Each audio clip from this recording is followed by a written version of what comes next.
পশ্চিমবঙ্গে কি এবার সত্যিই বড়সড় শিল্পের জোয়ার আসতে চলেছে? এই জল্পনা এখন তুঙ্গে।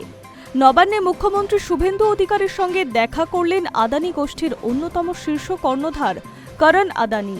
দীর্ঘ প্রশাসনিক ও রাজনৈতিক টানাপোড়েনের পর আদানি গোষ্ঠীর এই সফরকে রাজ্যের শিল্পমহলে এক মস্ত বড় ইতিবাচক হিসেবেই দেখছে ওয়াকিবহল মহল। মূলত পরিকাঠামো উন্নয়ন, বিদ্যুৎ, লজিস্টিক এবং গ্রিনফিল্ড সড়ক নির্মাণের মতো গুরুত্বপূর্ণ বিষয়গুলি করণ আদানির মধ্যে দীর্ঘ আলোচনা হয়েছে বলে সূত্রের খবর।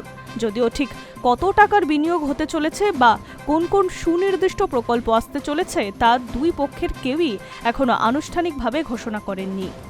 নবান্নের এই বৈঠক ঘিরে রাজনৈতিক ও শিল্পমহলে ব্যাপক কৌতূহল তৈরি হয়েছে, কারণ পালা বদলের পর থেকেই নতুন রাজ্য সরকার বারবার দাবি করেছে যে তারা বাংলায় একটা শিল্পবান্ধব পরিবেশ গড়ে তুলতে চায়।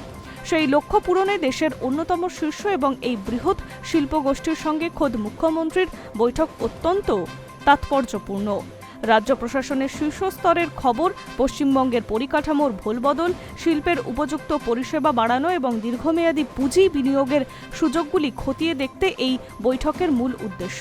বিশেষ করে গ্রিনফিল্ড সড়ক, লজিস্টিক নেটওয়ার্কের মতো ক্ষেত্রগুলিতে আদানি গোষ্ঠীর বড় ভূমিকা নিতে পারে বলে মনে করছে।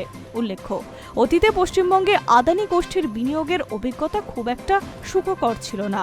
মমতা বন্দ্যোপাধ্যায়ের নেতৃত্বে পূর্বতন সরকারের আমলে তাজপুরের সমুদ্র বন্দর তৈরি করার টেন্ডার পেয়েছিল আদানি গোষ্ঠী, কিন্তু পরবর্তীকালে নানা প্রশাসনিক জটিলতা এবং নীতিগত টানাপোড়েনের কারণে সেই প্রজেক্টটি আর আলোর মুখ দেখেনি। শেষ পর্যন্ত সেই টেন্ডার বাতিল হয়ে যায় এবং আদানি গোষ্ঠী রাজ্য থেকে তাদের বিনিয়োগের পরিকল্পনাও গুটিয়ে নেয়। তবে রাজনৈতিক পট পরিবর্তনের পর পরিস্থিতির গুরুত্ব সম্পূর্ণ বদলেছে।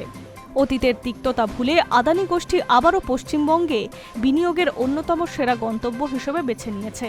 এই বৈঠকে তারই স্পষ্ট ইঙ্গিত মিলছে।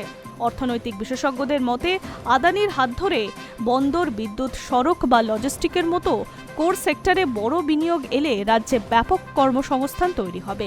একই সঙ্গে অন্যান্য বড় শিল্পপতিদের কাছেও বাংলার বিনিয়োগ করার ক্ষেত্রে একটি ইতিবাচক বা নিরাপদ বার্তা পৌঁছবে, যা রাজ্যের পড়ে যাওয়া অর্থনীতিকে অনেকটাই চাঙ্গা করে তুলতে পারবে।